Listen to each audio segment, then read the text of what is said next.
مالا novel by نمرہ احمد، حصہ charm, Istanbul, باب 17۔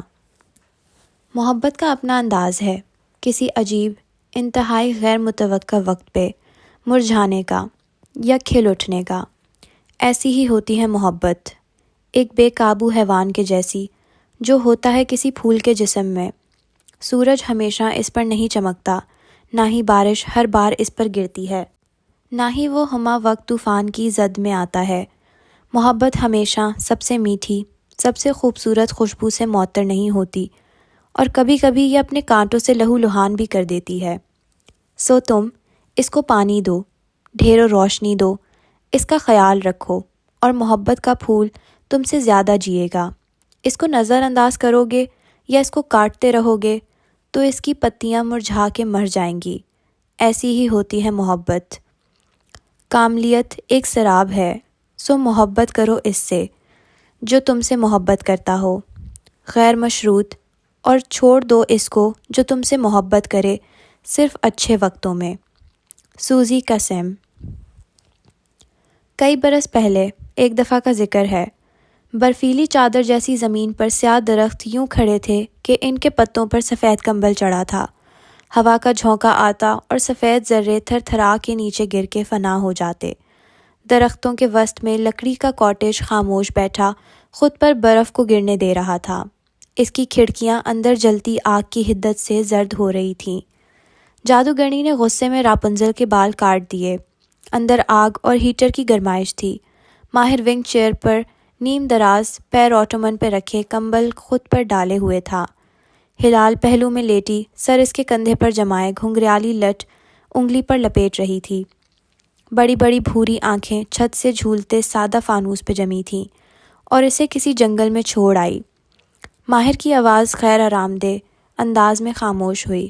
نگاہوں نے اگلے پیراگراف کو اسکین کیا۔ کہانی نے ایک تلخ موڑ لے لیا تھا۔ پھر کیا ہوا؟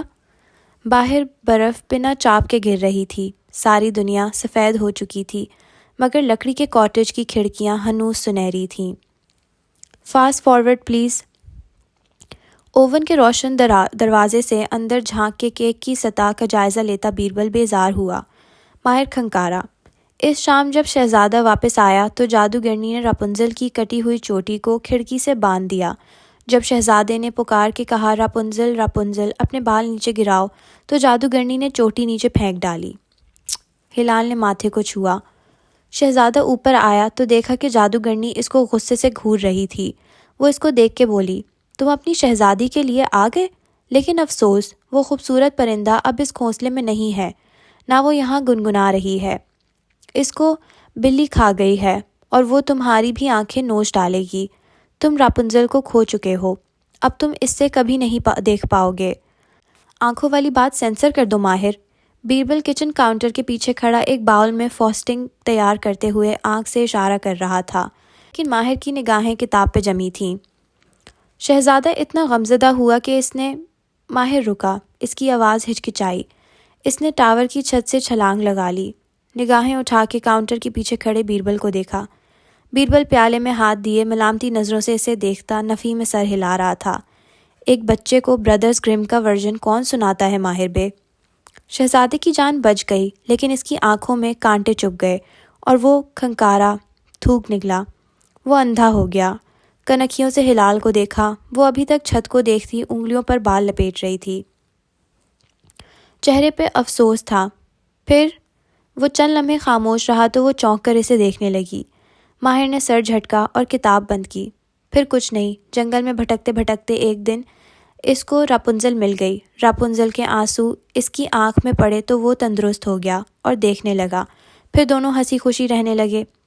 اس نے تکلیف اور رنج کے حصے کو 2 سطور میں بیان کر دیا۔ ہلال نے ابرو بھنج کے خفگی سے اسے دیکھا، پھر جیسے ناراضگی دکھانے کا ارادہ بدل کے سر جھٹکا۔ کیا میں آپ سے ایک سوال پوچھ سکتی ہوں ماہر بھائی؟ لمبی پلکیں جھپکائیں۔ اس نے بے دلی سے کتاب ایک طرف ڈال دی۔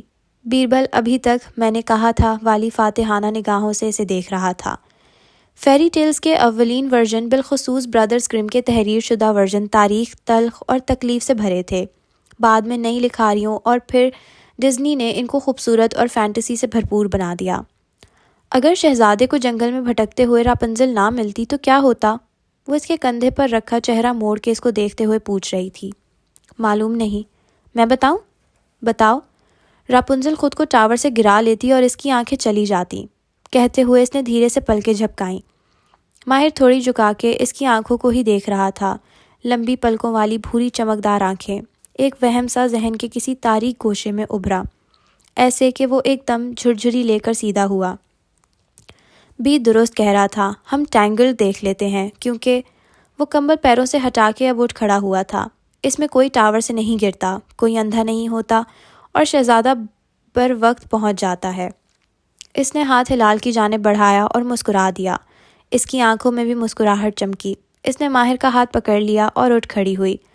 باہر سیاہ درختوں پر گری برف کی تہہ بھاری ہو رہی تھی۔ موجودہ دن۔ کانفرنس روم خالی تھا۔ نیلا مخملی پردہ ٹھہر چکا تھا۔ اس کے پار سیڑھیوں پر لگا آئینہ بے عکس تھا، وہاں کوئی نہ تھا۔ وہ اپنی بات کہہ کے جا چکی تھی، سبز آنکھوں اور کندھوں تک آتے بالوں والی لڑکی۔ ماہر فرید تنہا میز کے سرے پر کھڑا تھا، ساکت، جامد۔ میز پر وہ تصویر اسی طرح رکھی تھی، پولرائٹ کیمرے سے لی گئی۔ وہ لمحے آئے اور گزر گئے، پھر وہ قدرے جھکا، 2 انگلیاں تصویر پہ رکھیں اور اسے دھکیلتا گیا، یہاں تک کہ تصویر ٹیلی فون ریسیور اور سینٹر پیس تک جا گری۔ ماہر نے سینٹر پیس اٹھا کے اس پر رکھا، وہ چھپ گئی، نگاہ سے اوجھل، ذہن سے اوجھل۔ میری مہمان جا چکی ہے، وہ اب سربراہی کرسی پر براجمان انٹرکام پہ کہہ رہا تھا۔ اس کا چہرہ بے تاثر تھا۔ ہم میٹنگ کو وہیں سے شروع کریں گے، اس خلل کے لیے معذرت۔ چند لمحوں میں کمرہ واپس بھر گیا۔ چند خاموش نگاہوں نے اس کرسی کو دیکھا جس کے قریب وہ چند منٹ پہلے کھڑی تھی، کہ ماہر کی میٹنگ میں ایسے کبھی کوئی خلل نہیں ڈال سکتا تھا۔ لیکن سب چہرے اپنے کام میں واپس مصروف ہو گئے، بے تاثر، پروفیشنل، جیسے کچھ ہوا ہی نہ ہو۔ ایک نوجوان اٹھ کے اب کچھ بتا رہا تھا، قلم ہاتھ میں پکڑے، دونوں ہاتھ ہلاتے ہوئے۔ ماہر خاموشی سے کرسی پر بیٹھا اس کو سنے گیا۔ کنکھیوں سے وہ وال کلاک کو دیکھ سکتا تھا۔ 7 بجنے میں کئی گھنٹے حائل تھے اور شاید کئی صدیوں کا فاصلہ تھا۔ ٹک ٹک۔ ہوٹل کے اس لاؤنج کی دیوار پر بھی ایک گھڑیال آویزاں تھا، جس کی سوئیاں وقت کو پیچھے چھوڑے آگے بڑھ رہی تھیں۔ مالا نے پلٹ کے ایک نظر سوئی کے منہ سے ٹکراتے ہندسک پہ ڈالی۔ 6۔ ابھی 1 گھنٹہ رہتا تھا، اور واپس گھوم گئی۔ چہرے پر رسمی مسکراہٹ سجائے وہ لاؤنج کے دہانے پر کھڑی اپنے مہمانوں کو الوداع کہہ رہی تھی۔ صبح ملتے ہیں۔ اس نے نوجوان لڑکے اور لڑکی کو باری باری مسکرا کے دیکھا۔ اور یاد رہے ہم نے گزشتہ ایونٹ والی غلطیاں نہیں دہرانی ہیں۔ لڑکی جھینپ کے ہنس دی، پھر اس نے مالا سے مصافحہ کیا اور اپنی آئی پیڈ کی اسکرین بجھاتے ہوئے پلٹ گئی۔ وہ دونوں راہداری میں آگے بڑھ گئے۔ ان کے ساتھ ساتھ ایک کنسیریج سنہری ٹرالی میں کسی سیاہ کے سوٹ کیس دھکیلتا جا رہا تھا۔ مخالف سمت میں چند خواتین کا گروپ آتا دکھائی دے رہا تھا، 50-55 کے لگ بھگ عورتیں، سینے پر کسی عیسائی خد و خال کے سنگر کے فوٹو کے سٹیکرز لگائے۔ وہ یقیناً کسی کا کانسرٹ میں جا رہی تھیں۔ وہ سامنے سے ہٹیں تو مالا نے متلاشی نگاہوں سے راہداری کو دیکھا، وہاں کوئی شناسا چہرہ نہیں تھا۔ وہ لاؤنج اور راہداری کے دہانے پر کھڑی تھی۔ اسے بیٹھ جانا چاہیے، ابھی وقت تھا۔ 6:10۔ گھڑیال کو دیکھتے ہوئے وہ بے چینی سے دیوار سے لگے صوفے تک آئی۔ یہاں سے اسے داخلی دروازہ دکھائی دیتا تھا۔ وہ جیسے ہی آئے گا وہ اسے دیکھ لے گی، لیکن کیا وہ آئے گا؟ وہ صوفے پر بیٹھ گئی، پیچھے ٹیک لگا لی، بازو سینے پر لپیٹ لیے، مٹھیاں یوں بھیج رکھی تھیں کہ ناخن ہتھیلی میں پیوست ہو رہے تھے۔ کیا وہ آئے گا؟ وہ جس کی آنکھوں میں اس کے لیے ناپسندیدگی اور بے اعتنائی تھی۔ یہ سب کہاں سے شروع ہوا تھا؟ 3.5 ماہ قبل، جب وہ اس شہر میں آئی تھی، اس محبت کے شہر میں۔ اس کی نظریں گھڑیال پہ جمی تھیں۔ سوئی دھیرے دھیرے آگے بڑھ رہی تھی، لیکن پھر سوئی پیچھے کو سرکنے لگی۔ کھڑکیوں کے باہر پھیلے آسمان اور گھاس کی رنگت بدلنے لگی۔ خزاں چھٹتی گئی اور موسم گرما سارے میں پھیلنے لگا۔ 3.5 ماہ قبل، وہ باہر کی ایک روشن صبح تھی۔ یہ ایک پتھروں سے بنی گلی تھی جس کے دونوں کناروں پر کیفے، ریسٹورانٹ اور دکانیں بنی تھیں۔ ابھی سورج ٹھیک سے نہیں نکلا تھا، آسمان سفید تھا، سنہرا نہیں۔ البتہ فوٹوگرافرز کی صبح کئی گھنٹے پہلے سے شروع ہو گئی تھی۔ سنہری گھڑی کی تلاش میں مالا ایک بیکری کے سامنے کھڑی تھی، جس کے شیشے کے پار ایک لڑکی ٹرے میں کچے کراسانٹ سجائے اوون میں رکھتی دکھائی دے رہی تھی۔ اکثر دکانیں بند تھیں سوائے ایک دو کافی شاپس کے، جن سے ترکش قہوے کی بھینی بھینی خوشبو اٹھ رہی تھی۔ جس گلی میں وہ اس وقت موجود تھی وہاں اونچائی کی سمت جاتے ہوئے گلاتا ٹاور پہ ختم ہوتی تھی۔ وہ اپنا سونی A7IV اونچا اٹھائے ننھی اسکرین پر گلاتا کا اونچا مینار دیکھ رہی تھی، سر پر سلک کا سبز رومال باندھے جس کی پشت سے اس کے کیمرے پر گرتے بال دکھائی دے رہے تھے۔ خاکی فراک پہنے جو ٹخنوں تک آتا تھا، وہ رومال سے ہم رنگ آنکھیں چھوٹی کر کے بغور فریم کو دیکھ رہی تھی۔ چہرہ ویسا ہی تر و تازہ تھا، البتہ صبح جلدی اٹھنے کے باعث آنکھیں قدرے خوابیدہ تھیں۔ دفعتاً وہ رکی، سبز آنکھوں میں متلاشی سے تاثر ابھرا، گردن دائیں بائیں گھمائی اور پھر لبوں پہ مسکراہٹ بکھر گئی۔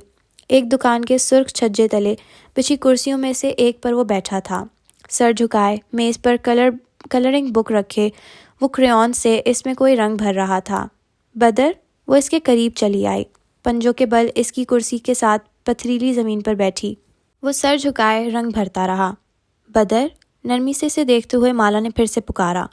بدر نے چہرہ اٹھا کے اسے دیکھا۔ وہ 3 سال کا بچہ تھا، اس کی رنگت میں خوبصورت سا سانولا پن تھا اور آنکھیں سبز تھیں، بال ماتھے پر کٹے تھے۔ کچھ کھاؤ گے؟ وہ سبز آنکھوں میں سادگی لیے مالا کو دیکھ رہا تھا۔ کچھ کھاؤ گے؟ وہ اس کے ہاتھوں کو اپنے ہاتھ میں لیے پوچھ رہی تھی۔ بدر نے نفی میں سر ہلایا، پھر وہ رکا، نگاہیں میز تک گئیں جہاں مالا کا بیگ رکھا تھا۔ بیگ کے کھلے دہانے سے ایک بوتل جھانک رہی تھی۔ بدر نے پہلے بیگ کو دیکھا، پھر مالا کو۔ پانی چاہیے؟ بدر نے اثبات میں گردن ہلائی۔ مالا اٹھ کھڑی ہوئی اور بوتل نکالی، ساتھ ایک نیلے رنگ کا کپ بھی تھا۔ وہ اس میں پانی بھرنے لگی تو بدر پانی کی دھار کو دیکھے گیا۔ اس نے کپ اسے تھما دیا۔ بدر نے کپ لے کر میز پر رکھ دیا اور سرخ کریون اٹھا لیا۔ اس کی ننھی انگلیوں پر بھی کریون کا رنگ آ رہا تھا۔ وہ جانتی تھی وہ کچھ دیر بعد پانی پیے گا۔ وہ سیدھی کھڑی ہوئی جب سنبل قریب آئی۔ اس کی گردن میں سٹریپ کے ساتھ ایک فوجی فلم کا کیمرہ لٹک رہا تھا اور وہ چیونگم چبا رہی تھی۔ ایک نگاہ کلرنگ بک پر جھکے بدر پہ ڈالی۔ آپ بدر کو ساتھ لائی ہیں؟ ہوٹل میں تو نہیں چھوڑ سکتی تھی نا؟ وہ واپس اپنی جگہ پر آن کھڑی ہوئی اور مسکرا کے اس جوڑے کو ہاتھ ہلایا جو گلی کے دہانے پر یوں کھڑے تھے کہ ان کی پشت پہ گلاتا تھا۔ ایک خوبصورت جوڑا، سیاہ ٹکس پہنے مرد، سفید گاؤن پہنے عورت۔ میرا مطلب ہے آپ اسے کینیڈا سے ساتھ لائی ہیں؟ اس نے چہرہ موڑ کے اسے سادگی سے سنبل کو دیکھا۔ میں سفر میں اس کو ساتھ ہی رکھتی ہوں۔ نہیں، یعنی آپ کی بہن بھی ہے نا کینیڈا میں؟ تو اس کے اپنے بھی 2 بچے ہیں۔ وہ اب کیمرے کے فریم میں اس کپل کو دیکھ رہی تھی۔ مرد سر جھکائے فون پہ لگا تھا اور ایک میک اپ آرٹسٹ احتیاط سے ایک ننھی پیڈ کی مدد سے لڑکی کے چہرے پر پاؤڈر درست کر رہی تھی۔ بدر بہت کیوٹ ہے، 3 سال کا ہو گیا ہے نا؟ 3.5 ماشاءاللہ۔ سنبل قریب آ کے کھڑی ہوئی، پھر وقفہ دیا، ہلکا سا کھنکاری۔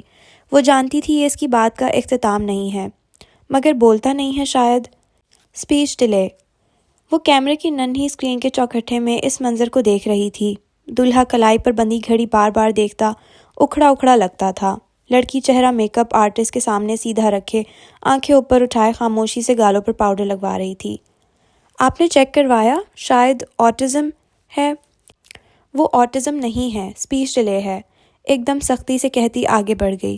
سنبل نے نہیں دیکھا، لیکن اس کے چہرے کی رنگت گلابی اور گال تمتماتے تھے۔ آنکھوں میں نمی در آئی۔ مجھے آپ سے بات کرنی ہے۔ 4 سال پہلے وہ اس اسپتال کے کوریڈور میں کھڑی تھی۔ ماہر فرید ابھی اپنی بہن سے ملا تھا اور اس کو ابھی معلوم ہوا تھا کہ ہلال دیکھ نہیں سکتی۔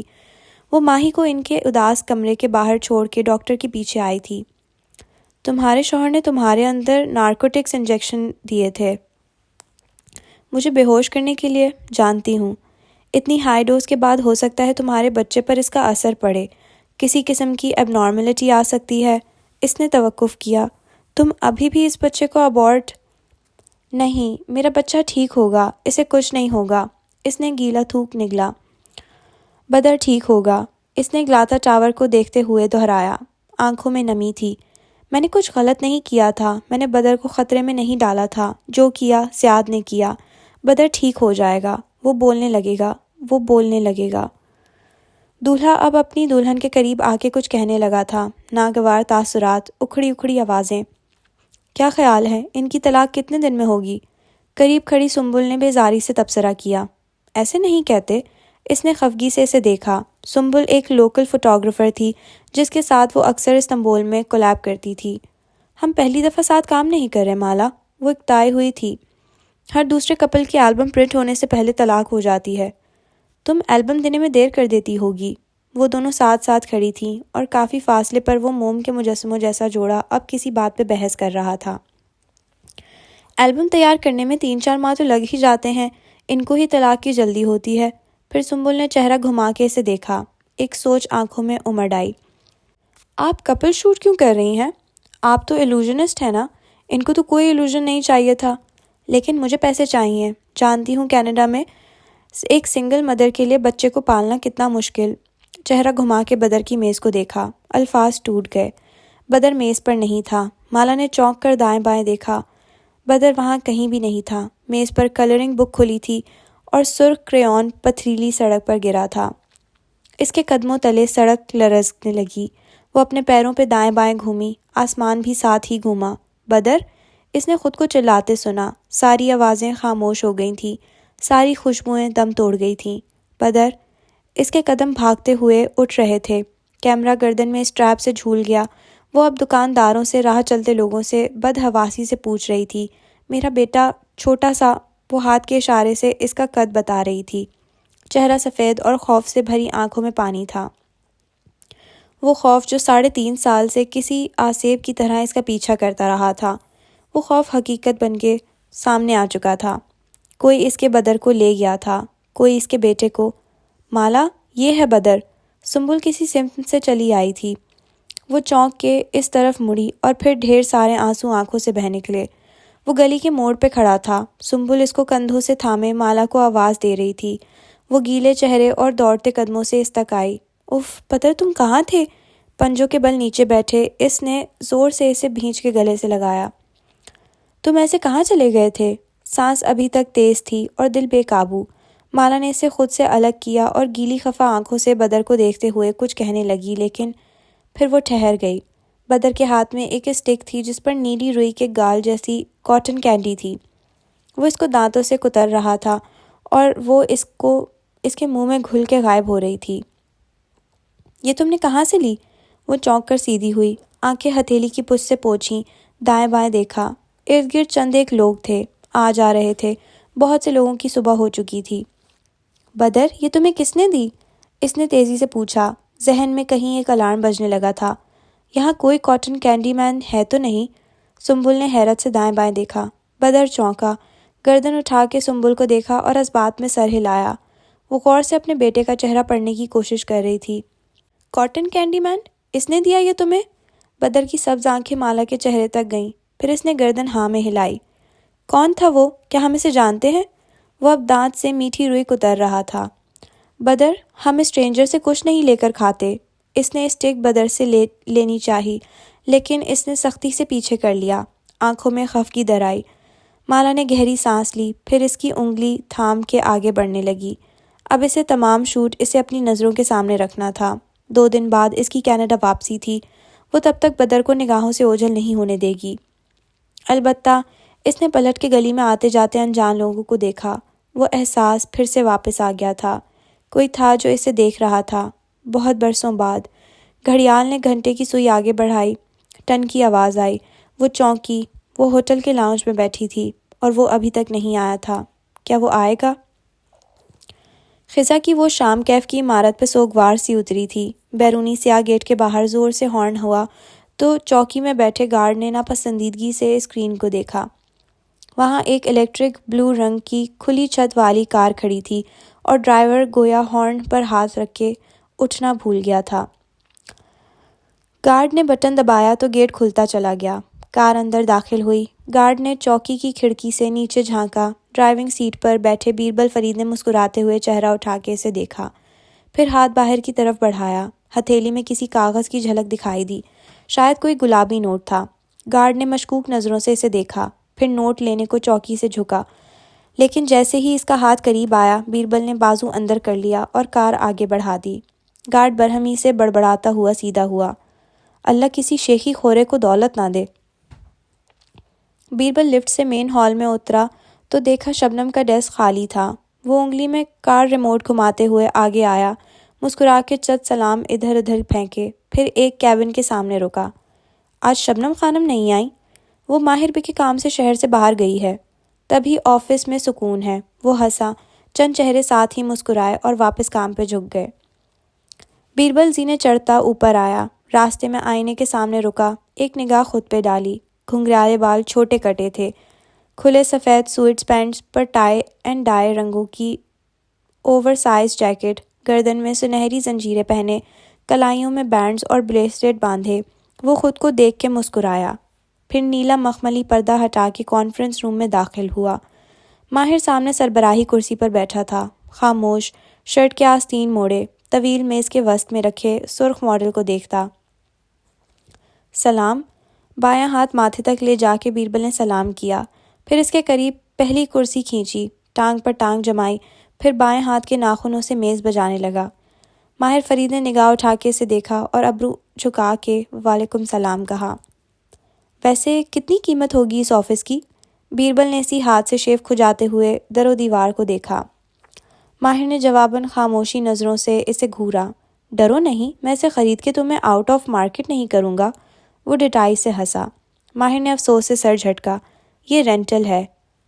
کیا رینٹل اور کیا اونرشپ؟ بیربل فرید نے بائیں ہاتھ سے ناک سے مکھی اڑائی۔ ماہر نے ایک نظر وال کلاک کو دیکھا اور پھر واپس ماڈل کو۔ اور کیا چل رہا ہے؟ بیربل نے قدرے بے چینی سے پہلو بدلا۔ بائیں ہاتھ کی انگلیاں ڈیسک بجانے لگیں۔ اپنے ہاتھ کو آرام دو، میں تمہاری نئی گھڑی دیکھ چکا ہوں۔ ماہر نے ناپسندیدگی سے اس کی بائیں کلائی میں بندھی رولیکس کو دیکھا۔ بیربل ایک دم تیزی سے سیدھا ہوا، جوش سے چہرہ کھل اٹھا۔ میں ابھی ڈیلرشپ سے آ رہا ہوں، تم سوچ بھی نہیں سکتے مجھے کتنے کی ڈیل ملی ہے۔ ناٹ انٹرسٹڈ بھی۔ وہ بیزاری سے اٹھ کھڑا ہوا۔ بیربل بولتے بولتے رک گیا، خفگی سے اسے دیکھا جو ایک بک شیلف کے سامنے جا ٹھہرا تھا۔ کچھ ہوا ہے کیا؟ بیربل فرید کی چھٹی حس جاگی۔ کچھ خاص نہیں۔ سانس لینے کا وقفہ۔ کشمالہ آئی تھی۔ وہ اب ایک کتاب شیلف سے نکال رہا تھا۔ اوکے، پھر؟ بیربل نے سوالیہ ابرو اچکائے، لیکن اگلے لمحے وہ الفاظ کانوں میں جذب ہوئے تو وہ تیزی سے سیدھا ہوا۔ ایک منٹ، کون کشمالہ؟ اس کی آنکھیں بے یقینی سے کھل گئیں۔ تمہاری مالا؟ کتاب کے صفحے پلٹتی ماہر کی انگلیاں ایک لمحے کو تھمیں، پھر وہ لمحہ آ کے گزر گیا۔ ہم اس نام کی کتنی لڑکیوں کو جانتے ہیں بھی؟ تلخی سے چند اوراق الٹائے۔ وائے بے، آخری بار ہم اس سے کب ملے تھے؟ میری غربت والے سالوں میں سے ایک تھا وہ۔ رک کے انگلیوں پر گننا چاہا۔ 2 3 نہیں، 4 سال ہو گئے۔ جب اس نے گڑبڑا کے زبان کو بریک لگائی۔ جب اس نے میرا دل توڑ کے، مجھے ریجیکٹ کر کے اپنی زندگی سے نکل جانے کو کہا تھا۔ اس نے کھڑے کھڑے کتاب دھپ سے بند کی۔ بیربل کچھ بول نہیں سکا۔ کانفرنس روم کی نیم مدھم روشنیوں میں وہ ماہر کا چہرہ دیکھ سکتا تھا۔ وہاں تلخی تھی، بیزاری اور عجیب سی بے اعتنائی۔ کتنے برس سے مالا کا ذکر ختم ہو چکا تھا، لیکن کیا اس ذکر سے جڑے جذبات بھی ختم ہو چکے تھے؟ وہ کیوں آئی اتنے عرصے بعد؟ وہ بائیں کلائی کو بھول کے اب حیرت سے پوچھ رہا تھا۔ ماہر نے شانے اچکائے۔ کوئی کام ہے اسے مجھ سے؟ اب وہ کتاب واپس بک ریک میں رکھ رہا تھا۔ بیربل نے اس کا ہاتھ دیکھا جس میں کتاب تھی۔ اس کی تیسری انگلی میں ایک سلور بینڈ انگوٹھی جگمگا رہی تھی۔ تم سے کیا کام؟ اسے تو تمہارا اس کے لیے کچھ کرنا بھی ناپسند تھا۔ بیربل نے یاد کرنے کی کوشش کی۔ دونوں کے درمیان آخری لڑائی کس بات پہ ہوئی تھی؟ اب تو اس نے حساب رکھنا ہی چھوڑ دیا تھا۔ جو بھی ہے میرے لیے اہم نہیں ہے۔ وہ واپس کرسی پر بیٹھا اور پینسل انگلیوں میں تھام لی۔ بیربل کی نگاہیں اب تک اس کی انگوٹھی پہ جمی تھیں۔ اور کیا کہا اس نے؟ محتاط نظروں سے ماہر کا چہرہ دیکھا، پھر انگوٹھی۔ حکم دے کر گئی ہے کہ میں 7 بجے 4 سیزنز میں آؤں، اس سے ملنے۔ رک کے وضاحت دی، وہ وہاں ٹھہری ہوئی ہے۔ بیربل کے ابرو استجاب سے اٹھے۔ مالا 4 سیزنز افورڈ کر سکتی ہے؟ مجھے کیا معلوم، میں تو یہ بھی نہیں جانتا کہ وہ کیا کام کرتی ہے۔ میں نے اتنے سال سے اس کی خیر خبر نہیں رکھی۔ وہ چڑ کے کہہ رہا تھا۔ اس کے وجود سے ایک جھنجھلاہٹ بھرا غصہ جھلکتا تھا۔ تم جاؤ گے؟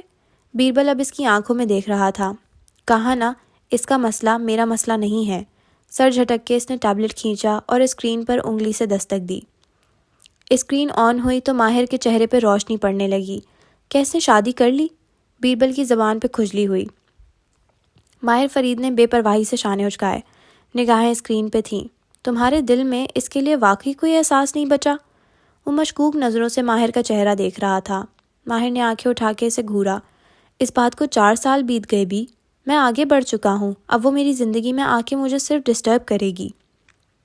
ٹھیک ہے تمہیں اس سے محبت نہیں رہی، لیکن اگر ایک پرانا دوست کوئی کام لے کر آتا تو تم اس کا کام کرتے۔ پھر وہ میری پرانی دوست نہیں ہے، اس نے میرا دل توڑا تھا، میری توہین کی تھی، اور ماہر فرید اپنی بے عزتی نہیں بھولتا۔ شکر ہے میں بھول جاتا ہوں، ورنہ تمہاری طرح آج ایک روبوٹ ہوتا۔ وہ ہنس دیا، پھر اپنی گھڑی یاد آئی تو اب کے قدرے خفا انداز میں بائیں ہاتھ سے میز بجائی۔ 1 2 تیسری دفعہ پہ ماہر نے اکتا کے اسے دیکھا۔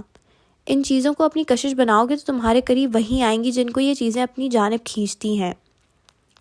بس جل جایا کرو 2 منٹ میں۔ وہ بڑبڑاتا ہوا اٹھا اور دروازے کی طرف بڑھ گیا۔ کتنے کی ڈیل ملی؟ ماہر کی تکان زدہ آواز پہ بیربل مسکرا دیا، پھر الٹے قدموں واپس آیا۔ ماہر اب ٹیبلٹ پرے ڈال چکا تھا اور ٹیک لگائے مدھم مسکراہٹ کے ساتھ اس کی رداد سننے کا منتظر تھا۔ بیربل تیزی سے اسی کرسی پر واپس بیٹھا اور پھر ہاتھ ہلا کے زور سے تمتماتے چہرے کے ساتھ جلدی جلدی بتانے لگا۔ ڈیلرشپ پہ کیا ہوا، اسے کیسے ایک جاننے والا مل گیا اور کیسے اس نے ایک دوسری رولیکس کو ٹریڈ ان کیا۔ ماہر اسے دیکھتا اور سنتا گیا۔ جب وہ خاموش ہوا تو اس نے اسی مسکراہٹ کے ساتھ دروازے کی طرف اشارہ کر دیا۔ بیربل فرید برا مانے بنا کسی فاتحہ کی طرح مسکراتا ہوا باہر نکل گیا۔ چوکی کے قریب سے کار گزارتے ہوئے اس نے پھر سے گارڈ کی طرف ہاتھ باہر نکالا۔ اب کی بار وہ اس کے زیادہ قریب تھا۔ گارڈ چند لمحے سوچتا رہا، پھر گلابی رنگ کی جھلک نے اسے جھکنے پر مجبور کر دیا۔ نیم اندھیرے میں مڑا توڑا نوٹ تھام کے وہ سیدھا ہوا اور اسے کھولا۔ وہ ایک پارکنگ ٹکٹ تھا۔ اس نے چونک کر بیربل کو دیکھا۔ میرا ٹکٹ جمع کروا دینا، بائے۔ وہ ڈھٹائی سے مسکراتا ہوا کار زن سے آگے لے گیا۔ گستاخ! گارڈ کا چہرہ سرخ ہو گیا۔ اس نے داڑھی پر ہاتھ پھیرا۔ اللہ جہنم کے دروازے پہ مجھے ہی تمہارے لیے دروگا بنائے گا انشاءاللہ۔ ہوٹل کے وزٹنگ لاؤنج کی سفید دیواریں زرد روشنیوں سے دمک رہی تھیں۔ دیوار پر جگہ جگہ شیشے لگے تھے۔ پھولوں کی تازہ مہک اور بہت سے لوگوں کے پرفیوم نے ماحول کو معطر کر رکھا تھا۔ لاؤنج میں فاصلے فاصلے پر بہت سے صوفے سیٹ رکھے تھے۔ سرمئی 3 سیٹر صوفہ، سامنے ایک جامنی مخملی کرسی اور درمیان میں میز۔ وہ ایسے ہی ایک 3 سیٹر پہ تنہا بیٹھی تھی۔ میز کے پار رکھی جامنی کرسی خالی تھی، لیکن وہ کب تک خالی رہے گی؟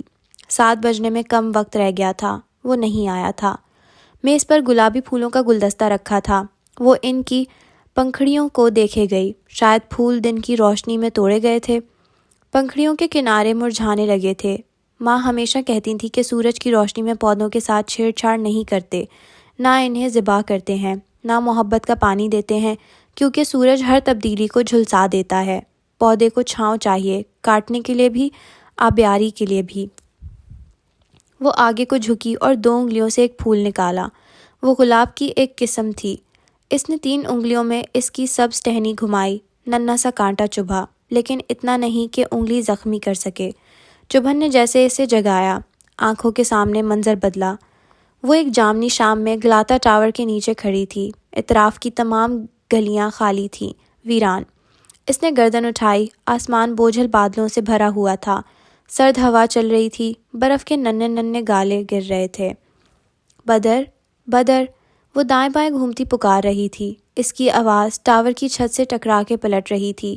آنکھوں سے آنسو گر رہے تھے۔ پھر اسے لگا کوئی اسے دیکھ رہا ہے۔ مالا نے گردن اٹھائی۔ ٹاور کی چھت پر بالکنی سے کوئی جھانک رہا تھا۔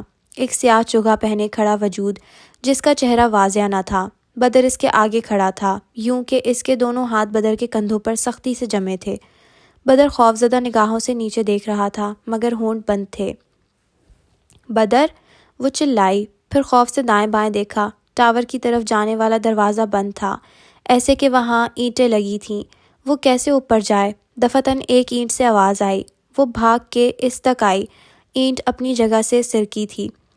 مالا نے چہرہ اینٹ کے خالی خانے تک جھکایا۔ اندر ایک نیم اندھیر کمرہ تھا اور وسط میں کوئی کھڑا تھا، بڑے سر، چمکتی آنکھوں اور چھوٹے جسم والا بچہ، شیطانی مسکراہٹ والا بچہ، دا چینجلنگ۔ وہ خوف سے ایک دم پیچھے ہٹی، اسی پل اس کی آنکھ کھلی۔ وہ گھبرا کے اٹھ بیٹھی، لیمپ چلایا، جسم پسینے میں تر تھا اور ہاتھ کپکپا رہے تھے۔ مالا نے دائیں بائیں دیکھا، بیڈ پر اس کے ساتھ بدر سو رہا تھا۔ وہ وینکوور میں تھی، اپنے اپارٹمنٹ میں۔ استنبول سے واپس آئے اور کاٹن کینڈی میں مین والے واقعے کو 2 ہفتے بیت چکے تھے۔ شاید یہ اسی واقعے کا اثر تھا، گلاتا ٹاور وہی بدر چند لمحوں کے لیے آنکھوں سے اوجھل ہوا تھا، اسی لیے وہ جگہ اس کو بار بار خواب میں آتی تھی۔ اس کو شاید کسی راہ چلتے کاٹن کینڈی مین نے کاٹن کینڈی دے دی ہوگی، یہ کوئی ایسی بات نہ تھی۔ بدر اس کے پاس ہے، محفوظ۔ اس نے اس کے گرد اپنے بازو جمائل کر لیے، لیکن ایسے کہ وہ نیند سے اٹھ نہ جائے، وہ محفوظ رہے۔ کوئی اسے مالا سے دور نہیں کر سکتا تھا، لیکن وہ سیاہ چگے والا آدمی۔ اس نے سر جھٹکا اور آیت الکرسی پڑھنے لگی۔ زیاد جیل میں ہے، سرکار مر چکی ہے، کوئی اس کے بچے کو اس سے نہیں چھین سکتا۔ وہ سلسلہ نگینہ بیگم کے ساتھ ختم ہو گیا۔ منظر دھندلا گیا۔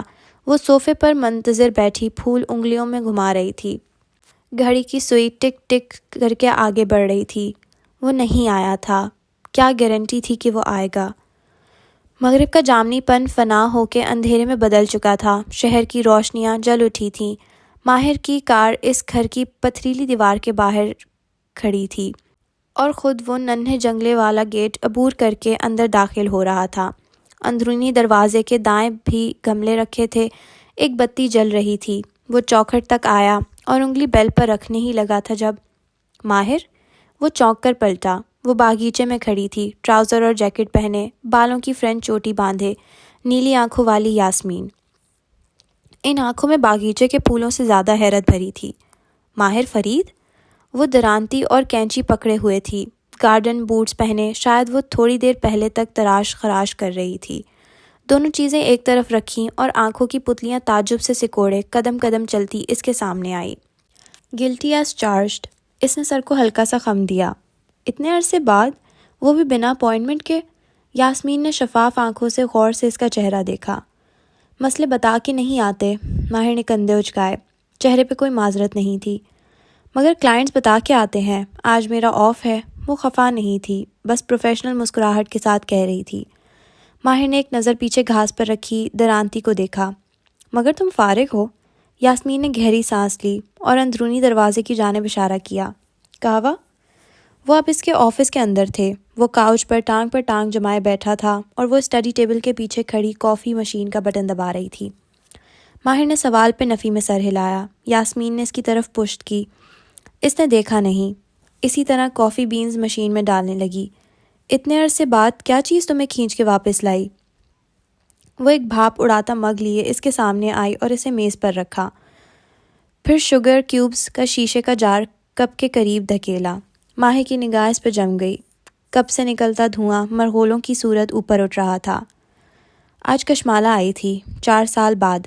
وہ ہلکا سا چونکی، پھر سامنے کرسی پر بیٹھی، ٹانگ پر ٹانگ جمائی اور ٹیک لگا لی۔ وہ اپنی کافی بنا کے نہیں لائی تھی۔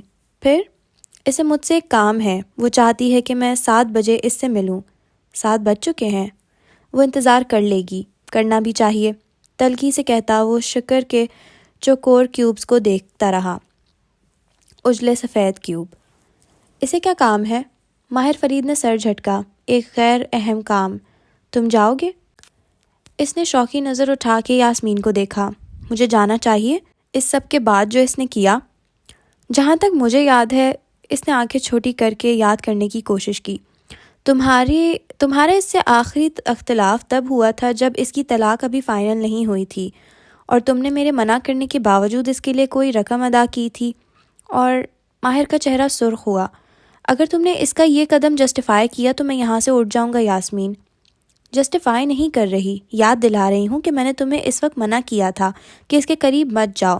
طلاق سے گزرتی عورت اتنی ولنریبل، خوفزدہ اور ذہنی طور پہ انسٹیبل ہوتی ہے کہ وہ درست فیصلے نہیں کرتی۔ مجھے معلوم تھا وہ تمہیں ہرٹ کرے گی، اور وہی ہوا۔ ماہر نے پیچھے کو ٹیک لگائی اور افسوس سے اسے دیکھتے ہوئے کی آواز نکالی۔ وائے بے، تم عورتوں کا سسٹرہڈ کتنا مضبوط ہوتا ہے۔ ہمیشہ ایک دوسرے کا دفاع کرتی ہو۔ یاسمین ہلکا سا ہنس دی۔ میں سسٹرہڈ نہیں، میں تمہیں یاد کرواتا ہوں کہ کیا ہوا تھا۔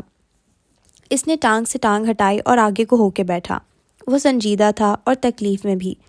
اس نے میری مدد لینے سے انکار کیا تھا، لیکن میں نے پھر بھی اس کی مدد کی۔ کیا غلط کیا تھا میں نے؟ یاسمین خاموش رہی۔ میں نے اسے ہرٹ نہیں کیا، تکلیف نہیں دی، بلکہ تکلیف دور کرنے کی کوشش کی۔ جب اس کے پاس پیسے ہوں گے وہ مجھے واپس کر دے گی۔ وہ پیسے آرام سے بھی واپس کر سکتی تھی، ہم دوست بھی رہ سکتے تھے، لیکن نہیں، اس نے میری توہین کی، یوں جیسے میں نے کوئی جرم کیا ہو، اتنی سی بات کو اتنا بڑا ایشو بنا دیا۔ یاسمین بس اس کو دیکھتی رہی۔ اس کی آواز بلند ہو رہی تھی۔ میں کبھی نہیں مانوں گا یاسمین کہ میں نے کچھ غلط کیا تھا۔ ماہر فرید ہر موقع پہ پیسہ استعمال کرتا ہے تو ٹھیک کرتا ہے، میں ایسا ہی ہوں، لیکن اس نے خود کیا کیا؟ وہ سانس لینے کو رکا۔ اس نے مجھے دھوکہ دیا، میری بہن کو خطرے میں ڈالا۔ میں نے اس دھوکے کو ایشو نہیں بنایا، میں بھی بنا سکتا تھا مگر نہیں بنایا۔ اس نے یوں ظاہر کیا جیسے میں نے کوئی گناہ کیا ہے، حالانکہ میری ایسے اس عمل سے کوئی تکلیف نہیں دی تھی۔ تمہیں کس نے کہا کہ صرف غلط کام ہی تکلیف دیتے ہیں؟ اللہ کے لیے یاسمین، تم اپنا سسٹرہڈ بھلا کے… ماہر میری بات سنو۔ یاسمین نے ہاتھ اٹھا کے سنجیدگی سے ٹوکا تو وہ جھنجھلا کے کہہ رہا تھا، خاموش ہو گیا۔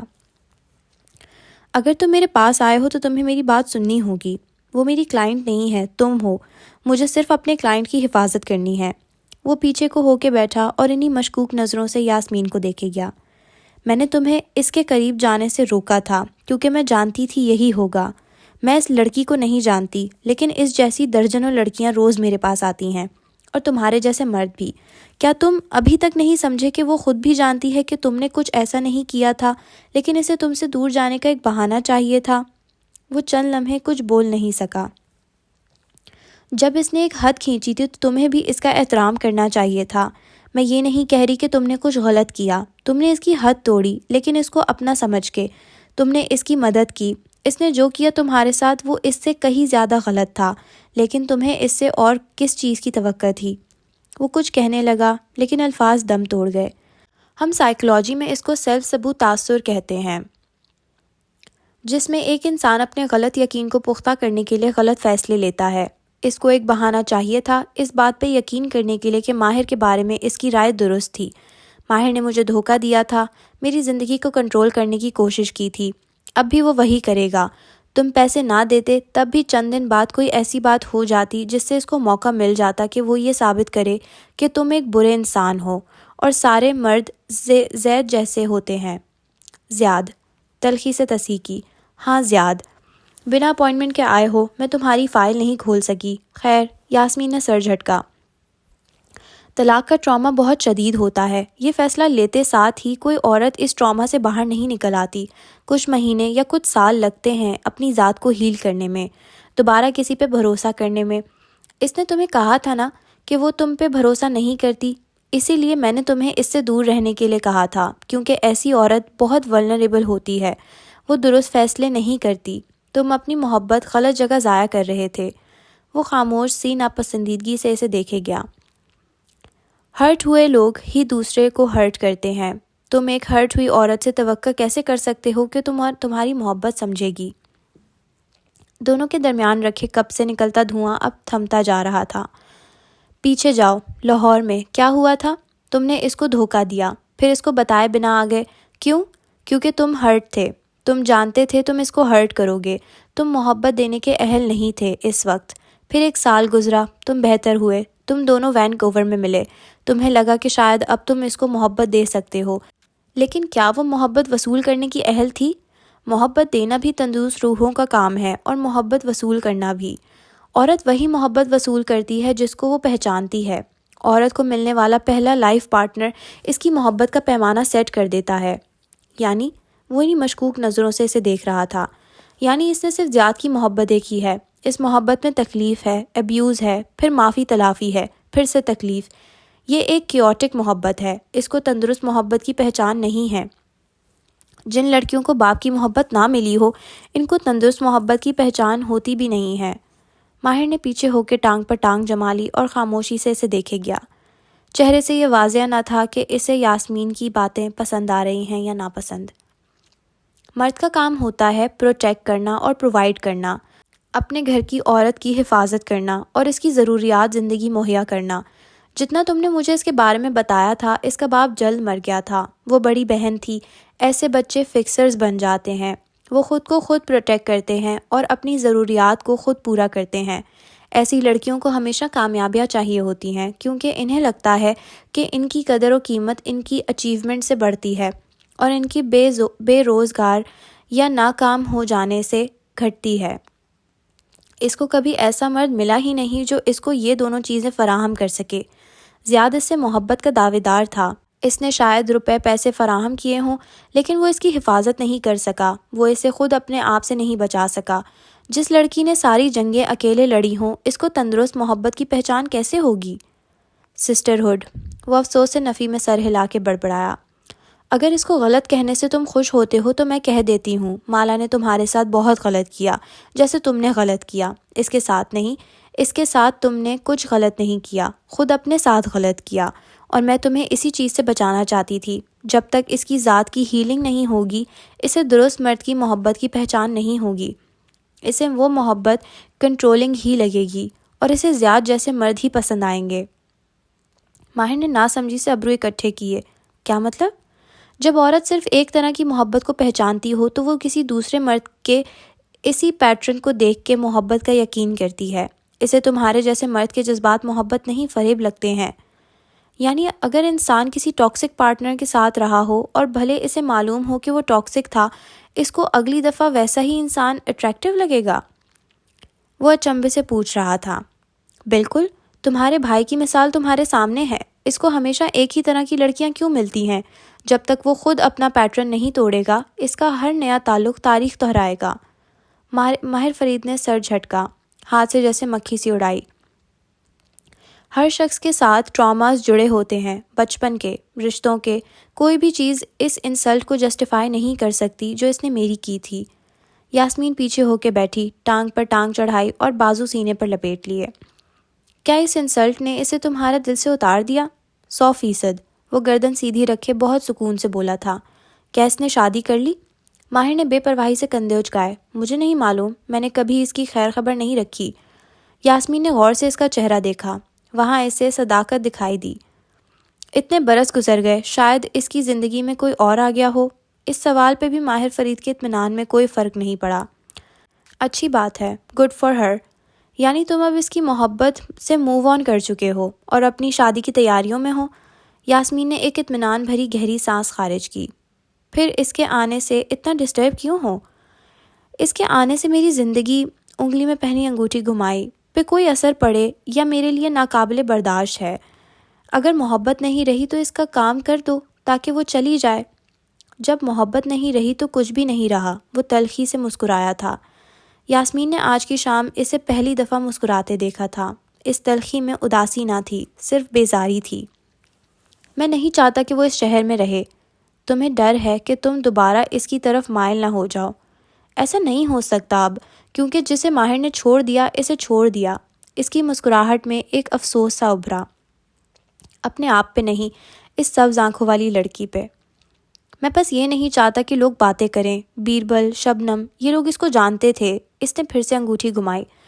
تم اپنی منگیتر کے بارے میں کانشیس ہو؟ اچھی بات ہے، یعنی تم واقعی مالا سے موو آن کر چکے ہو۔ بات ختم۔ میں اسے اس شہر سے کیسے بھیجوں؟ وہ ٹانگ سے ٹانگ ہٹا کے سیدھا ہوا۔ قدرے آگے کو وہ یہی سوال پوچھنے یاسمین کے پاس آیا تھا۔ وہ تمہارا انتظار کر رہی ہے نا؟ یاسمین نے وال کلاک کو دیکھا۔ سوئی 7 سے کافی آگے نکل چکی تھی۔ ماہر نے اس بات سے سر ہلایا۔ وہ ملاقات کرنے سے چلی جائے گی یا ملاقات نہ کرنے سے؟ شیشے کی دیوار سے جھانکتا باغیچہ رات کی سیاہی میں مکمل طور پہ ڈوب چکا تھا۔ ماہر نے ہاتھ بڑھا کے کپ کو چھوا، وہ ٹھنڈا ہو چکا تھا۔ فیصلہ تمہارا ہے۔ ہوٹل لاؤنج میں پھیلی گلابوں کی مہک باسی ہو چکی تھی۔ وہ صوفے پر اسی طرح بیٹھی تھی، ٹانگ پر ٹانگ جمائے، اضطراب سے ایک پیر جھلاتی، ایک ہاتھ گود میں رکھے۔ پرس کے اندر تھا۔ اس میں کوئی شے تھی جو اس نے تھام رکھی تھی مضبوطی سے، یوں لگتا تھا کچھ لینے کے لیے پرس میں ہاتھ ڈالا تھا تو نکالا نہیں۔ وہ اس کو انتظار کروائے گا، وہ جانتی تھی۔ اسے فرق نہیں پڑتا تھا، وہ اپنی انا پہ پیر رکھ کے آئی تھی، وہ انتظار کر لے گی۔ لیکن کیا وہ آئے گا؟ اس کی نظریں داخلی دروازے پہ جمی تھیں، دل کی دھڑکن بے ترتیب ہو رہی تھی۔ سفید چوکھٹ پر سنہری لکڑی کا کام ہوا تھا، وہ لب کاٹتے ہوئے لکڑی کے نقش و نگار دیکھے گئی۔ ان کے بیچ و خم میں ایک منظر دھیرے دھیرے ابھر رہا تھا۔ وہ ایک سنہری دوپہر تھی، سورج بادلوں کی اوٹ سے نکل کے آج کھل کے چمکا تھا۔ کینیڈا میں بس 2 موسم ہوتے تھے، سرما کا موسم اور کنسٹرکشن کا موسم، اور یہ کنسٹرکشن کا موسم چل رہا تھا۔ سڑک کنارے جگہ جگہ پر تعمیراتی کام شروع تھے، کہیں روڈ بلاک تھے اور کہیں ایکسیبیٹرز کھڑے تھے۔ وہ کار لاک کر کے ٹے کیئر کے داخلی دروازے تک آئی اور بیل پر انگلی رکھی۔ ہوا سے اس کے لمبے بال اڑ رہے تھے، چہرہ شفاف اور مطمئن مسکراہٹ لیے ہوئے تھا۔ کشمالا؟ دروازہ کھلا اور ایک ہندوستانی خد و خال کی عورت کا چہرہ نمایاں ہوا۔ اس پہ حیرت تھی۔ ہیلو، وہ مسکرائی۔ میں بدر کو لینے آئی تھی۔ گلی کے دوسرے سرے پر کام کرتے مزدوروں کے آلات کی تیز آواز یہاں تک سنائی دے رہی تھی، لیکن اس نے اچنبے سے اسے دیکھا، پھر اپنے پیچھے۔ شیوا کہہ رہی تھی کہ تم بدر کو لے گئی ہو؟ اسے چند لمحے لگے تھے بات سمجھنے میں۔ نہیں، میں تو ابھی، اور ایک دم اس کی ساری حسیات جاگ گئیں۔ بدر کہاں ہے؟ مالا، 1 منٹ، شیوانی انٹرن ہے، میں اسے بلاتی۔ بدر کہاں ہے؟ بیگ وہیں چوکھٹ پر گر گیا۔ وہ اس سے پرے دھکیل کے جوتوں سمیت اندر بھاگی۔ وہاں 3 کلاس روم بنے تھے، چند بچے بیٹھے تھے، کھلونے، کلرنگ باکسز، رنگ برنگی پینسلز۔ وہ ایک کمرے سے دوسرے میں بھاگ رہی تھی، آنکھوں کے سامنے دھند چھا رہی تھی۔ میرا بیٹا کہاں ہے؟ اس نے اپنے آنسو بہتے دیکھے۔ کوئی اس کا ہاتھ تھام رہا تھا، کوئی اس کو پانی لا کے دے رہا تھا۔ وہ مسلسل نفی میں سر ہلا رہی تھی۔ شیوا کہاں ہے؟ شیوا نہیں مل رہی، وہ نہ جانے کہاں چلی گئی۔ منظر بدلا تھا۔ وہ پولیس اسٹیشن کی کھڑکی کے سامنے بیٹھی تھی، اس کی آنکھیں رو رو کے مترم ہو رہی تھیں۔ عباد اور ماہی ساتھ کھڑے تھے، اسے عباد سے کے ہلتے ہونٹوں اور ماتھے کی تیوری دکھائی دے رہی تھی۔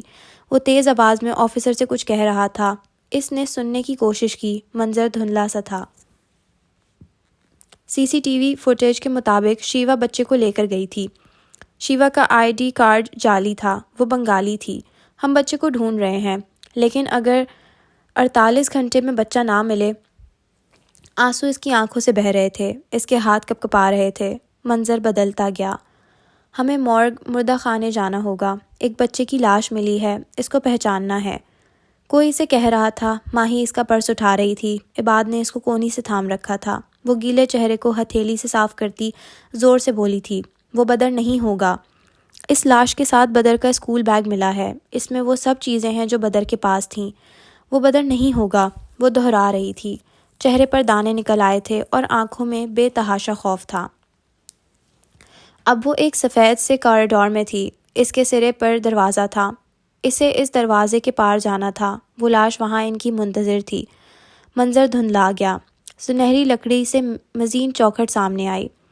وہ چونک کر ہال میں واپس آئی۔ وہ ہوٹل لاؤنج میں بیٹھی تھی اور چوکھٹ خالی تھی، لیکن وہ اس شے کو پرس میں گرا کے تیزی سے اٹھی۔ وہ جانتی تھی ابھی اگلے ہی لمحے وہ اس کو وہاں دیکھے گی۔ ایک لمحہ آ کے گزرا اور پھر ماہر فرید چوکھٹ میں نمودار ہوا۔ وہ اوشن ریسٹورانٹ میں اپنے آفس میں بیٹھی تھی۔ چہرہ اٹھا کے دیکھا تو ایک اجنبی چوکھٹ میں کھڑا تھا، نیا bodyguard, military green shirt, pant, سفید جاگرز۔ میں کیف ہوں، سفورہ کا کزن، ایک فوٹوگرافر۔ وہ سانس روکے بنا پلک جھپکے سے دیکھتی رہی۔ وہ اس کو نہیں دیکھ رہا تھا، وہ دائیں بائیں متلاشی نظروں سے اسے دیکھ رہا تھا۔ کیا وہ اسے تلاش کر رہا تھا یا وہ اس کو تلاش کرنا نہیں چاہتا تھا؟ وہ سیاہ سفید ٹائلز سے مزین فرش پر چلتی آگے آ رہی تھی۔ وہ ہوٹل کی لابی میں بچھے صوفے پر بیٹھا تھا، اس کی بیساکھی کا کام دیتی اسٹک ساتھ رکھی تھی۔ اسے دیکھ کے وہ کھڑا ہوا، اسٹک دھیرے سے پیروں سے دھکا کے نیچے گرا دی۔ چند قدم کے فاصلے پر وہ رکا، پھر اس کی متلاشی نگاہ مالا پہ پڑی۔ وہ تھم گیا، البتہ چہرہ ویسے ہی رہا، سپاٹ، سنجیدہ، برف کے جیسا۔ ماہر نے اس کی جانب قدم بڑھائے۔ وہ وینکوور کی فارمرز مارکیٹ میں کھڑی تھی، لکڑی کی مخروطی چھت والی مارکیٹ۔ وہ جھک کے شاپنگ بیگ میں کچھ رکھ رہی تھی جب اس نے کسی خیال کے تحت سر اٹھایا۔ مارکیٹ کی راہداری میں ایک طرف مڑ رہی تھی اور وہاں اسے اگلے لمحے وہ چلتا آتا دکھائی دیا۔ ہوڈی پہنے، جیبوں میں ہاتھ ڈالے۔ وہ اس کے عین سامنے آ کے رکا، ہلکا سا سر کو خم دیا۔ اس نے صبح والا سوٹ پہن رکھا تھا، جوتے ویسے ہی چمکدار اور بال جیل سے پیچھے کو سمٹے تھے۔ مالا نے بھی سر کو جنبش دی۔ یہ سلام تھا یا تشکر، وہ فیصلہ نہ کر سکی۔ وہ دونوں ایک ساتھ آمنے سامنے بیٹھے۔ تم آ گئے؟ اس نے چہرے کو سنجیدہ رکھا، البتہ دل بری طرح دھڑک رہا تھا۔ ایک امید کا سرا۔ مجھے آنا تھا۔ کچھ تھا ماہر فرید کے انداز میں، ایک لا تعلقی ٹھنڈک۔ جیسا کہ میں نے بتایا، وہ کھنکاری، گلا صاف کیا۔ وہ اس کی گردن میں پرویا سیاہ فاختہ والا نیکلیس دیکھ سکتا تھا۔ ویٹر ان کے قریب آنے لگا تو ماہر نے نفی میں سر ہلایا۔ وہ برا مان کے واپس پیچھے ہٹ گیا۔ میرا بیٹا بدر، اس نے الفاظ جوڑنے چاہے لیکن ناٹ انٹرسٹڈ کشمالہ خانم۔ ماہر کے چہرے پہ زمانوں کی لا تعلقی تھی۔ مجھے یہاں آنا تھا، اس لیے نہیں کہ تم نے بلایا، بلکہ اس لیے کہ میں تمہیں یاد کروا سکوں کہ میں کون ہوں اور ہمارے درمیان کیا ہوا تھا۔ وہ اس کی آنکھوں میں دیکھتا ہر لفظ چبا چبا کے ادا کر رہا تھا۔ کچھ یاد آیا میں کون ہوں؟ اس کی آنکھوں میں ہلکا سا طنز ابھرا۔ مالا کے لب سختی سے ایک دوسرے میں پیوست تھے اور اس نے ہاتھ گود میں دھر لیے تھے۔ وہ اس کے آفس میں بول آئی تھی جو اسے بولنا تھا، اب اس کی باری تھی۔ میں ماہر فرید ہوں جو وینکوور میں تمہارے پاس مدد مانگنے آیا تھا، اور تم نے کیا کیا تھا؟ ان کے درمیان میز تھی، اس پر رکھے باسی پھول تھے اور برسوں کی مسافت تھی۔ تم جانتی تھی میری بہن کہاں ہے، لیکن تم نے مجھے نہیں بتایا۔ تم نے میری بہن کو خطرے میں ڈالا اور خود کو بھی۔ میں نے کسی کو خطرے میں نہیں ڈالا تھا۔ تم نے غلط فیصلے کیے تھے، لیکن تم یہ کبھی نہیں مانو گی کیونکہ کشمالہ مبین ہمیشہ درست ہوتی ہے۔ دونوں ہاتھ اٹھا کے جتا کے کہا۔ وہ خاموش رہی۔ میں نے تمہارے لیے ایک رقم کی ادائیگی کی تھی جو تم مجھے بعد میں واپس کر سکتی تھی۔ میں نے وہی کیا جو انسان اپنے دوستوں کے لیے کرتا ہے، لیکن تم نے کیا کیا؟ تم نے میری توہین کی، یوں جیسے میں نے کوئی جرم کیا ہو۔ تم نے مجھے اپنی زندگی سے یوں نکال باہر کیا جیسے میری کوئی وقت ہی نہیں۔ وہ غصے میں نہیں تھا، اس کا چہرہ بے تاثر تھا، البتہ آواز میں تلخی تھی۔ میں یہاں تمہاری مدد کرنے نہیں آیا، یہ بتانے آیا ہوں کہ ہر دفعہ تم یہ فیصلہ نہیں کر سکتی کہ کون کس کی زندگی میں رہے گا۔ اس نے کہتے ہوئے انگلیوں سے میز پر دستک دی، اس ہاتھ میں پہنی انگوٹھی دمکی۔ میں تمہیں اور تم سے جڑی ہر شے کو بھلا کے موو آن کر چکا ہوں۔ میرے پاس نہ اتنا وقت ہے نہ توانائی کہ میں تمہارے مسئلے حل کروں۔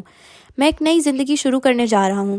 تم مبارک دو یا فاتحہ پڑھو، میں تمہاری مدد کرنے میں انٹرسٹڈ نہیں ہوں۔ بہتر ہے کہ تم یہاں سے چلی جاؤ۔ اور میرا بیٹا؟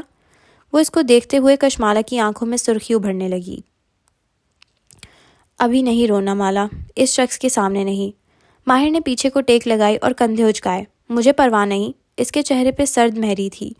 مالا نے بہت سا تھوک نگلا۔ ابھی نہیں رونا۔ تمہیں میرے بچے پہ ذرا سا بھی ترس نہیں آتا؟ نہیں۔ مالا نے گود میں رکھی مٹھیاں بھینچ لیں، اتنی زور سے کہ ناخن جلد میں پیوست ہو گئے۔ جس شخص کو آنا چاہیے وہ اس بچے کا باپ ہے۔ تمہیں میرے پاس نہیں، زیاد سلطان کے پاس جانا چاہیے تھا۔ اب کے ماہر کے چہرے پر ہلکی سی مسکراہٹ اود آئی۔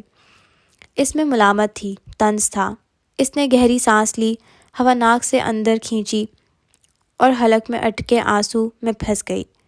میرا بیٹا گمشدہ ہے، کیا تم اس تکلیف کو نہیں سمجھتے؟ میں کیا کروں؟ پولیس کے پاس جاؤ۔ ٹانگ پر ٹانگ جمائے شخص نے کندھے اچکا دیے۔ گئی تھی، پولیس نے ایک لاش دکھا دی، وہ میرے بیٹے کی لاش نہیں ہے۔ اس نے زور سے انگلی سے میز بجائی۔ آنکھیں سرخ پڑ رہی تھیں، لیکن آنسوؤں کو جھلکنے کی اجازت نہ تھی، اس شخص کے سامنے نہیں۔ کیا تمہیں سب سے کچھ یاد نہیں آتا؟ وہ اس کی آنکھوں میں کچھ تلاش کر رہی تھی۔ اگر بدر محفوظ نہیں ہے تو ہلال بھی محفوظ نہیں ہے، یا شاید۔ ماہر فرید پہ کوئی اثر نہ ہوا۔ وہ کوٹ کا بٹن بند کرتے ہوئے اٹھا۔ پولیس درست کہہ رہی ہے اور تمہارا بیٹا واقعی مر چکا ہے۔ وہ تیزی سے کھڑی ہوئی، میز پر رکھے گلاس کو ہاتھ لگا۔ وہ ایک طرف کو لڑکا، پانی میز پر جا گرا، چند چھینٹے ماہر کی کلائی میں بندھی گھڑی پر گرے۔ تم میری مدد نہیں کرنا چاہتے نہ کرو، لیکن دوبارہ میرے بیٹے کے بارے میں یہ مت کہنا۔ جس دن وہ مرے گا مجھے یہاں سے معلوم ہو جائے گا۔ سینے پر انگلی رکھی۔ ماہر نے اسی اطمینان سے اسے دیکھا جو ٹمٹماتے چہرے اور بھیگی آنکھیں لیے بہت غصے سے اسے دیکھ رہی تھی۔ جیسا کہ میں نے کہا، ماہر نے جھک کے ڈبے سے ٹیشو پیپر کھینچا۔ Not interested. ٹیشو سے گھڑی کا شیشہ نرمی سے صاف کیا، پھر اس ٹیشو کو میز پر رکھا اور پلٹ گیا۔ تم نے وعدہ کیا تھا۔ وہ چند قدم آگے گیا تھا، ان الفاظ پہ اس کے بوٹ تھمے۔ لاہور میں، وینکوور میں۔ تم نے وعدہ کیا تھا کہ اگر میں تمہاری بہن کی مدد کروں تو تم میرے لیے کچھ کرو گے، میرا احسان ہوگا تمہارے اوپر۔ اس وعدے کا کیا ماہر فرید؟ ماہر فرید دھیرے سے پلٹا، وہ آنکھوں میں بہت سی ملامت لیے سے دیکھ رہی تھی۔ ہاں کیا تھا، وہ سوگواریت سے مسکرایا، مگر میں ٹھہرا وعدہ خلاف۔ پھر وہ واپس مڑ گیا۔ وہ جانتی تھی اب وہ نہیں پلٹے گا۔ وہ وہیں کھڑی اسے جاتے دیکھتی رہی۔ شیشے کے دروازے میں وہ بہت راہداری میں آگے بڑھتا گیا۔ ماہر کا عکس دیکھ سکتی تھی۔ دروازے کے قریب وہ رکا۔ ایک بوڑھی عورت اندر داخل ہو رہی تھی۔ وہ فوراً آگے بڑھا اور اس کے لیے دروازہ کھول کے ایک طرف کھڑا ہو گیا۔ وہ مسکرا کے اس کا شکریہ کہتی اندر چلی آئی، پھر وہ باہر نکل گیا۔ مالا گرنے کے سے انداز میں صوفے پر گر گئی۔ آنسوؤں کے ریلے کو بہنے کی اجازت مل گئی۔ وہ زاروں قطار گالوں پہ گرنے لگے۔ دور کھڑے دو ویٹرز نے اس کو دیکھتے ہوئے آپس میں سرگوشی کی، پھر افسوس سے نفی میں سر ہلاتے پلٹ گئے۔ ان عالیشان دیواروں کے اندر انہوں نے اکثر خوبصورت لڑکیوں کو روتے دیکھا تھا، کوئی نئی بات نہ تھی۔ لفٹ کے دروازے کھلے تو راہداری کے سرے پر فرید لار کی تختی دکھائی دی۔ باہر سے دیکھنے میں ماہر فرید کا ڈپلیکس اپارٹمنٹ ویسا ہی تھا، لیکن اضافہ ہو چکا تھا۔ دروازے کے باہر ایک سوٹ میں ملبوس گارڈ کھڑا تھا۔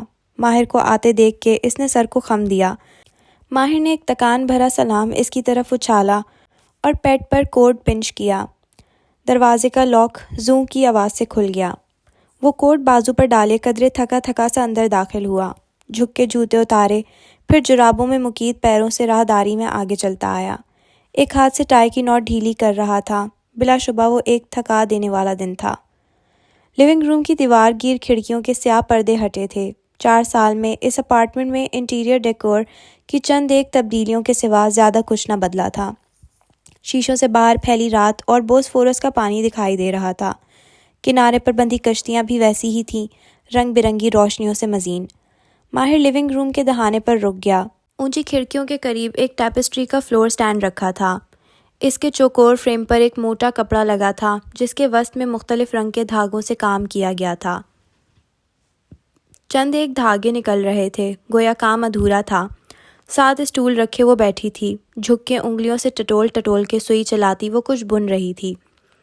دراز قد دبلی سی لڑکی جس کے لمبے گھنگریالے بال کمر پر بکھرے تھے۔ اس نے سفید لمبا فراک پہن رکھا تھا اور نیچے ٹخنوں تک آئی سفید ٹائٹس تھیں۔ پیر ننگے تھے، بنا کسی جراب کے۔ اس کے پیروں کے قریب ایک گولڈن ریٹریور بیٹھا تھا، سنہرے لمبے بالوں والا کتا، جس کی گردن میں بندھے کالر پر جلی حروف میں گائیڈ ڈاگ لکھا تھا۔ گائیڈ ڈاگ ایسے تربیت یافتہ کتے ہوتے ہیں جو اندھے لوگوں کا خیال کرنے اور ان کو راستہ بتانے کے لیے استعمال ہوتے ہیں۔ ماہر کو دیکھ کے کتے نے سر اٹھایا، پھر واپس نیچے رکھ لیا۔ ماہر بھائی؟ اس نے ہاتھ روکے بنا پوچھا۔ ہاتھوں کی حرکت بہت سست تھی۔ کیسی ہو ہلال؟ وہ تکان سے کہتا قریب سیاہ ایل شیپ صوفے کے سرے پر گر سا گیا۔ کوٹ اور بیگ ایک طرف ڈال دیا۔ کیا ہوا؟ ہلال نے چونک کر چہرہ اس طرف موڑا۔ اب اس کا نیم رخ واضح ہوا۔ گھنگریالے بالوں کے بہالے میں اس کا چہرہ پہلے سے دلکش ہو گیا تھا۔ 15-16 سالہ لڑکیوں کی نزاکت اور بھوری سنہری آنکھوں کی کشش۔ ابرو تعجب سے اکٹھے کیے، آنکھیں کھڑکی پہ جمی تھیں، لیکن وہ اس کی طرف متوجہ تھی۔ کچھ نہیں، وہ ناک کی ہڈی کو مسلتے ہوئے آنکھیں بند کیے ہوئے تھا۔ کچھ ہوا ہے؟ اس کے دھاگوں میں لپٹے ہاتھ رک گئے۔ آپ اپسیٹ ہیں، شاید غصے میں ہیں۔ کسی نے غصہ دلایا ہے آپ کو؟ ماہر اب سر پیچھے کو گرائے آنکھیں بند کیے صوفے پر نیم دراز تھا۔ آج کشمالا آئی تھی۔ مالا؟ وہ چونکی۔ اس کا بیٹا کھو گیا ہے، اسے میری مدد چاہیے تھی۔ بدر؟ ہلال کے لب پھڑپھڑائے۔ ماہر نے آنکھیں کھول کے اسے دیکھا۔ وہ کسی مجسمے کی طرح اسٹول پر بیٹھی تھی، لمبی گردن، مومی چہرہ، آنکھوں میں اچنبھا۔ تم کچھ جانتی ہو ہلال؟ مومی مجسمے نے گردن دائیں بائیں ہلائی۔ بدر کو کیا ہوا؟ مجھے نہیں معلوم، شاید وہ مر چکا ہے اور وہ یقین نہیں کرنا چاہ رہی۔ آپ اس کی مدد نہیں کریں گے؟ نہیں، کیونکہ یہ میرا مسئلہ نہیں ہے۔ پھر سیدھے ہوتے ہوئے ایک تنبیہی نگاہ اس پہ ڈالی۔ نہ ہی یہ تمہارا مسئلہ ہے۔ مگر بدر، میں اس سے کوئی تعلق نہیں رکھنا چاہتا، اسی لیے یہ قصہ ختم ہوا۔ وہ جلد واپس چلی جائے گی۔ وہ کوٹ اٹھائے اٹھ کھڑا ہوا۔ ہلال سے زیادہ اس نے خود کو تسلی دی تھی۔ اور تم ہلال، تم اس بارے میں مجھے کچھ نہیں کہو گی؟ ہلال نے اس بات میں گردن ہلا دی، چہرہ واپس موڑ لیا، انگلیاں پھر سے دھاگے کو لپیٹنے لگیں۔ وہ قدم قدم چلتا اس کے قریب آ رکا، اس کے کندھے کے پیچھے سے جھک کر اس کا سر چوما، پھر چہرہ سیدھا کر کے اس کی ٹیپسٹری دیکھی۔ اوپر سے نیچے تک 3 رنگ کے دھاگے فریم میں بھرے تھے، ایک تصویر سی ابھر رہی تھی، لیکن رنگوں کے امتزاج سے یہ معلوم نہ ہوتا تھا کہ وہ کیا بنا رہی تھی۔ ماہر آگے بڑھ گیا، وہ ایک ہاتھ سے کپڑے کو ٹٹولتی، دوسرے میں سوئی پکڑے اس جگہ رکھنے لگی جہاں آخری ٹانکا لگایا تھا۔ سنہری کتا قدموں میں بیٹھا اپنے پنجے زبان سے چاٹ رہا تھا۔ زیادہ دیر نہیں گزری تھی جب وہ دروازہ کھلا، چابیاں اچھالنے کی آواز آئی، پھر سیٹی بجی۔ کتا ایک دم تیزی سے اٹھا اور دم ہلاتا ہوا دروازے کی طرف لپکا۔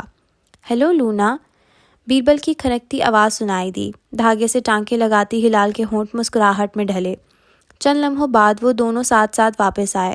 وہ سنہری کتا دراصل مادہ تھی اور اس کا نام لونا تھا۔ بیربل نے اب اس کے پیچھے کھڑے ہو کے جھک کے اس ٹیپسٹری کو دیکھا۔ آر یو شور تم درست رنگ استعمال کر رہی ہو؟ وہ مبہم سا مسکرائی۔ تمہیں کیسے معلوم ہوتا ہے کہ کون سا رنگ نیلا ہے اور کون سا سبز؟ وہ مشکوک نظروں سے اسے گھور رہا تھا۔ وہ مسکرا دی۔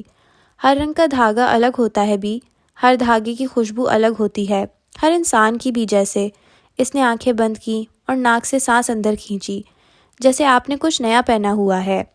چین؟ انگوٹھی؟ بیربل فرید کے چہرے کی ساری بتیاں جل اٹھیں۔ واچ؟ اس نے جھٹ کلائی آگے کر دی۔ وہ آنکھیں کھول کے مسکرا دی۔ وہ اب اس کے قریب ایک سٹول کھینچ کے بیٹھ رہا تھا، چہرہ جوش سے تمتما رہا تھا اور اب وہ اس گھڑی کی تمام خصوصیات بتا رہا تھا۔ لونا ان دونوں کے قدموں کے قریب پھیل کے بیٹھ گئی تھی۔ ماہر بھائی اپسیٹ ہیں۔ کچھ دیر بعد وہ قدرے اداسی سے بولی۔ ماہر بھائی ساری عمر ہی اپسیٹ رہے ہیں۔ موضوع بدلنے پہ بیربل کا منہ جیسے کڑوا ہو گیا، پھر کچھ یاد آیا، ہونٹوں پر مسکراہٹ ابھری۔ میرے اندر کوئی دوسری تبدیلی بھی آئی ہے سوائے گھڑی کے؟ وہ دونوں ٹیپسٹری کے فریم کے سامنے اونچے سٹولز پر بیٹھے تھے۔ سفید فراک والی لڑکی اس کی طرف رخ کیے ہوئے تھی، البتہ اس کی سنہری آنکھیں دور کسی غیر مرئی نقطے پہ جمی تھیں۔ معلوم نہیں بیربل بھائی، میں کسی کا اورا سینس کر سکتی ہوں، آپ کے سارے دن کے رواد آپ کو نہیں بتا سکتی۔ اس نے جیسے بہت تحمل سے کئی دفعہ کی بات دہرائی۔ اچھا تو وہ کھنکارا، کان کھجایا۔ اس دن میں ایک لڑکی کو تمہارے پاس لایا تھا، یاد ہے؟ تم نے کیا محسوس کیا؟ وہ بہت اشتیاق سے اسے دیکھتا بظاہر سرسری انداز میں پوچھ رہا تھا۔ میں نے محسوس کیا کہ، وہ سادگی سے بتانے لگی، ایک کمزور اورا، جلدی دب جانے والی پرسنالٹی۔ اسے بچپن میں نظر انداز کیا گیا تھا۔ اس کو محبت کی تلاش ہے، لیکن اس کو بہت سی شکایتیں بھی ہیں اپنے مرے ہوئے باپ سے، لیکن اس لڑکی کا باپ تو زندہ ہے۔ میں اس کی بات نہیں کر رہی۔ وہ مسکرائی۔ بیربل کو چند لمحے لگے سمجھنے میں، پھر برا مان کے اٹھ کھڑا ہوا۔ Very funny. منہ بگاڑ کے اس کی نقل اتارتا وہ کمرے کی طرف بڑھ گیا، ساتھ ہی بڑبڑا رہا تھا، آج تک تمہاری سپر پاورز کا مجھے کوئی فائدہ نہیں ہوا۔ کیا ہو جائے گا اگر تم مجھے لڑکیوں کے بارے میں پہلی ملاقات میں بتا دیا کرو؟ مگر نہیں۔ اس کی بڑبڑاہٹ دھیمی پڑ رہی تھی، اب وہ شاید کمرے میں چلا گیا تھا۔ ہلال مسکرا کے واپس ٹیپسٹری کی طرف متوجہ ہو گئی۔ لونا اب فرش پر لیٹی آنکھیں موندے ہوئے تھی۔